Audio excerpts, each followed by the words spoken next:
Hi guys, so welcome to our second lesson on emotion. Last lesson we gained an overview of our emotions as a way of knowing. We explored what our emotions were and how people had attempted to categorize them. So in today's lesson we're going to explore how they can be a source or an obstacle to the pursuit of production of knowledge. Remember, we're always bringing everything we know back to the notion of knowledge, the pursuit, the production, or the acquisition. And in this lesson, we're focusing on the production or the pursuit. And we'll talk about that a little bit further. So this is your TOK journal for the week. The slides and activities in today's lesson will help you to answer the question. Remember, try and back your arguments up with examples, and if you use any particular sources, please be sure to cite them. So we all know that our emotions influence our judgment, but have you ever thought about how emotions can actually be a source of knowledge or help us? Emotions may lead us to knowledge which other ways of knowing cannot reveal. For example, can you truly appreciate the arts without emotion? Emotion lies together with imagination at the basis of empathy. It would be very difficult to understand or try to understand how others think and feel without being able to rely on emotions. One could argue that emotionally intelligent people are perhaps more knowledgeable. However, intelligence is rarely measured through emotion. We rarely turn around and say, wow, that emotional person's a really intelligent person. Western societies often favour reason as a way of knowing, whilst discarding emotions as unreliable and sometimes too weak or perhaps even too feminine. Is it possible for human scientists to gain knowledge in his or her field without resorting to emotion as a way of knowing? Can we come up with a moral code without taking into account emotions? Emotions clearly influence how we view the world, but are we always aware of how emotions lead us to make knowledge claims? Emotions such as disgust, for example, can influence our ethical and political views in quite a subtle manner. How can you know that you love someone? Would you choose a partner purely based on reason? Nevertheless, emotions can also be an obstacle to knowledge. One's faith, language and memory may cloud emotional judgment to such an extent that it is difficult to gain knowledge in an unbiased manner. It may seem strange how we would consider emotions as a source of knowledge in maths and science, but emotions as an intellectual driving force, where would we be without them? So this bit of an overview of emotions and a bit of a summary of what we're going to be doing today. And our emotions, one thing I think we agreed on last lesson is that our emotions are complex and that they're linked to our social behaviours. That means how we interact with others. So the first thing I'd like you to do is look carefully at this list and see how any of these may produce a knowledge claim. Now, when I'm talking about a knowledge claim or knowledge production, what I'm talking about is perhaps like a piece of artwork, a scientific theory, a historical narrative, a mathematical proof, something that's some sort of knowledge that's created. So looking at this list, can you see how knowledge can be produced from these emotions? And is there one that's more important than others?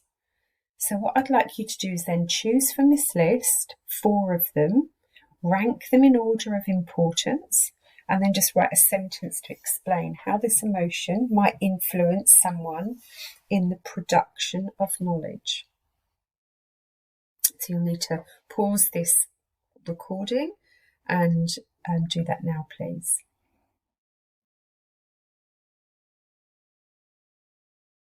Okay, so hopefully you've done that now. One of the things to think about is, were there any emotions that were left behind? What about passion? Perhaps this could be the most important emotion. So what I'd like you to do now, you need to pause again and go back and have a look at this video. It's about 3 minutes about passion, and about passion, finding your passion, and looking at passion as a way of production of knowledge. And what I'd like you to then do is choose a famous person, either from the clip. He mentions a couple of famous people. You can either choose them from the clip or one of your own, and just write 2 to 3 sentences explaining how they are an example of the importance of passion in the pursuit of, in the production or the pursuit of knowledge. So you can pause that and watch that now.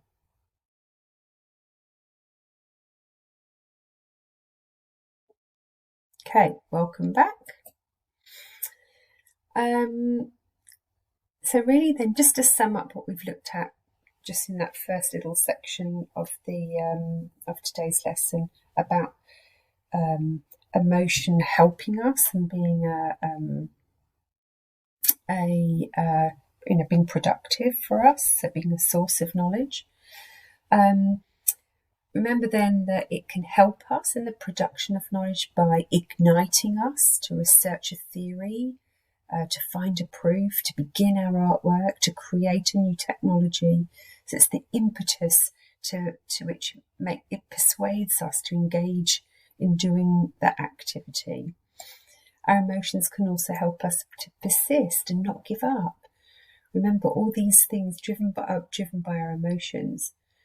And then finally, we need to have a strong enough passion that we don't give up and that we keep on going even if things are not going well. So these are all things that can contribute to knowledge production. So let's have a think then about how emotion might be an obstacle for us, how it might prevent us from producing knowledge. So, as I said before, there can be much negativity which surrounds us when using our emotions to make decisions or influence the way we behave. Consider this language here. There is an assumption that we should be able to control our emotions, and if we don't, we are somehow less adequate as a knower. So we have, you have no reason to be afraid. You're behaving irrationally. I don't know what came over me. Stop crying, you're being irrational. So there are quite negative connotations about emotion. I wonder if you can think of any other sayings. And any other sayings that are linked to emotion, are they negative or are they positive?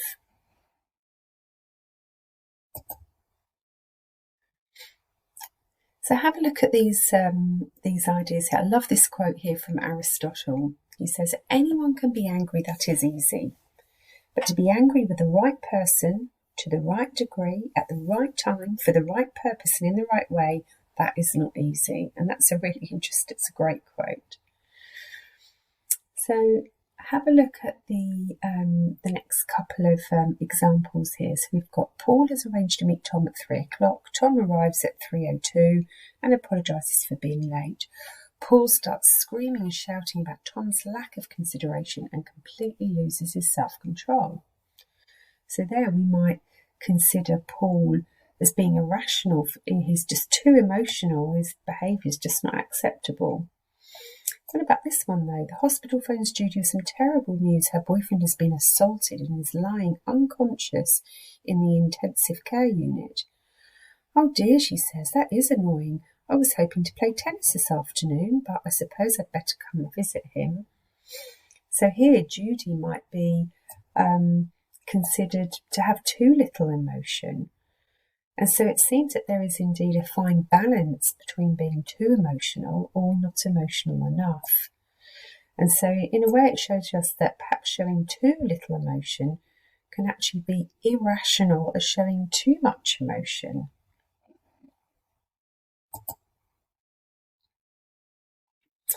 So our emotions can affect our other ways of knowing.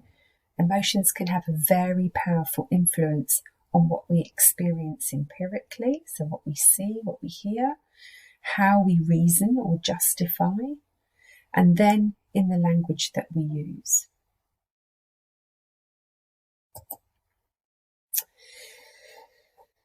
So rationalizations. When we're in a heightened emotional state, we tend not to reason objectively, but we rationalize our pre-existing judgments. So if we have a pre-existing judgment, we find a way to justify those feelings. If we are being objective, so we're taking away our emotional feelings about something, then that's when we're reasoning. So what I'd like you to do now is write 2 sentences just to answer the question, what is the difference between rationalisation and reason? And the next few slides might help you, so you may want to go back to that. So I've got an example here about rationalisation. So I'm an avid fan of cricket, and here's a good example of how my emotions and passions help me rationalise my decisions about who should win the Ashes.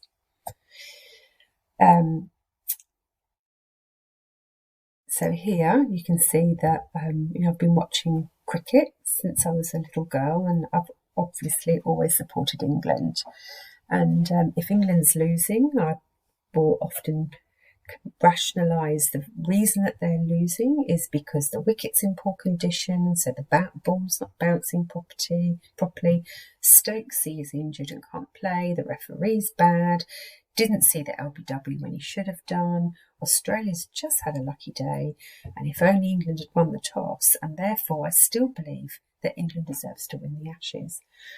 What's actually been quite interesting for me is over the holidays, I watched the documentary The Test, and now I'm actually feeling conflicted about where my allegiances lie, because I'm actually feeling an emotional connection to the Australian team. I feel I've really got to know them through watching this documentary. So our emotions can really have quite a big impact on our decision making. Here's some other examples of people who rationalise rather than reason. So, and this actually goes through a cycle, which I'll come back to in a minute, but this is what your cycle might look like. So someone who's got an emotional prejudice against immigrants, and this does happen in some countries, unfortunately.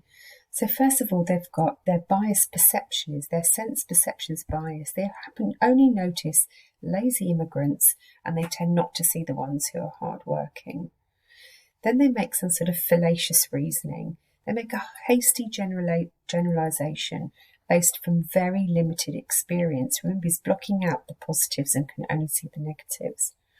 He then concludes that all immigrants are bone idle, so that the language, emotive language that they use just helps that person to confirm their own emotional prejudice.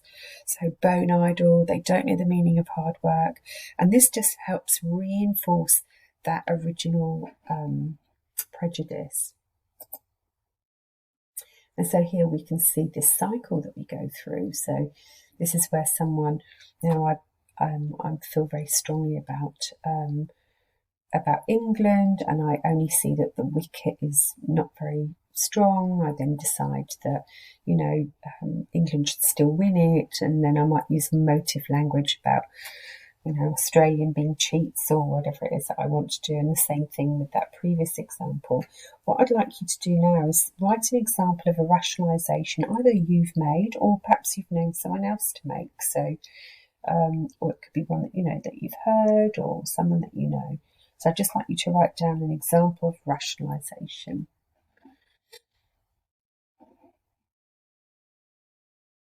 Okay, so welcome back. So we can also, as I said before, it's like this behaviour cyclical, and with each cycle it just becomes stronger. And you may have noticed it's sometimes very difficult to reason with someone whose emotions are so powerful.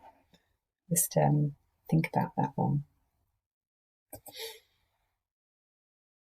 Okay, so we're just going to be thinking now about decision making, because decision making is a form of a knowledge claim. We're making, as we make a decision, we're making a knowledge claim about something. So under what emotional conditions then are you most likely to make an biased judgment about something. And what I'm going to do, I'm going to show you some examples, and I want you to explain. Let's choose any three of them, and you're going to say what emotional condition that you should be under. So do you think you should be, emotionally charged? Do you think you should be more rational? What sort of emotion do you think would be the best condition for you to actually make a good unbiased judgment about something? So here we've got choosing to donate to a charity or cause. So for example, if you are a vegan, you may have certain emotions that will enable you to make a decision about whether you donate to an animal protection charity. Perhaps choosing your girlfriend or boyfriend. I'll let you decide that one. Choosing a university. Would you choose a university because your mum and dad wants you to go to that one, or because they went to that one, or do you choose one because your friends are going there and you don't want to be lonely? Maybe deciding your budget for a prom dress, that might be more for the girls, I assume, and then deciding whether to upgrade your gaming headphones. So making these decisions, what sort of emotional responses might you be under? So I'd like you to choose any three of them and explain the best emotional conditions to be able to make the best decision. And think about how important is your emotion versus your reasoning. So I really want you to just briefly describe each three of those, and then have a little summary sentence about what's more important, your emotion or your reasoning. So pause now.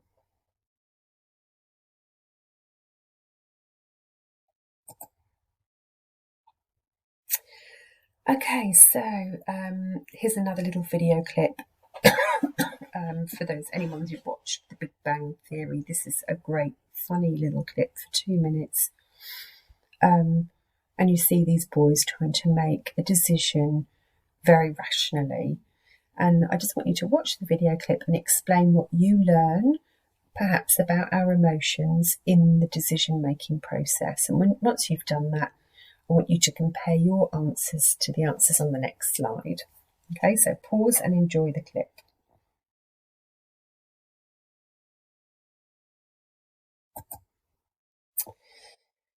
Okay, so maybe some of you had your some of your answers may have been about narrowing down your options. So emotions can help you choose, give yourself a more manageable number. And also the idea that without our emotions, we'd have to make decisions based on reason alone. And this might actually prevent us from being able to make a decision, because sometimes there isn't a rational decision to be made. So I'd just like you to now just make a few notes on the next couple of slides. And we're looking now at the relation between reason and emotion. And this is an important one. We haven't studied reason yet, and normally we do reason before emotion, but we're actually going to do it in our next unit after this one, purely because just being able to do it face to face is much, much better, rather than to do reason face to face. So often in TOK essays and presentations, students attempted to contrast reason and emotion, and they kind of state them as being opposite to each other and being a hindrance to each other, so one stopping the other one. And I think the problem with doing that is that even if we're able to know or see a particular emotion and be aware that it's irrational, we still may find it very difficult to change it, especially with strong emotions such as fear or disgust.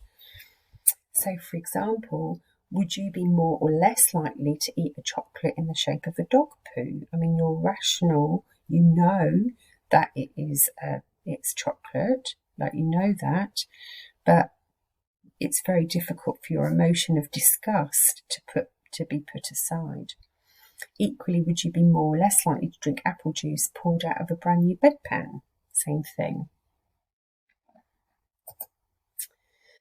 So rather than thinking of emotion and reason as either, so we emotions on one side and reasons on the other, and they're opposites. What is much better to say is that it's like a continuum of mental activity, ranging from the very rational to the very emotional. And an emotion that is sensitive to the real nature of a situation is more likely to be considered rational than one that is not, because you have to carefully to consider and weigh up that situation in order to make a decision. So here, for example, we've got, you're doing a maths problem. You may get very furious, to getting annoyed, to considering options, to then eventually solving that maths problem. But it's not that it's one or the other. You could still be pretty furious while solving the maths problem. So it really is a spectrum. Okay, so that pretty much concludes our activities for today. There is an additional optional extra that you can do. And it's a 17-minute videos. There's the first minute or so is a bit of a repetition of what we've done already, but there's some interesting insights in there. So you can watch the video and then write down five main points, and that's just a bit of an optional extra. So don't forget your journal entry, please, ladies and gents. Please stay on top of it. By the end of week 5, we will need at least 3 journal entries completed. And I've just noticed on the slides it says journal entry 2, but this is journal entry 3 for this term. Okay, well, take care. Please email if you have any questions, and we look forward to seeing you in week 6.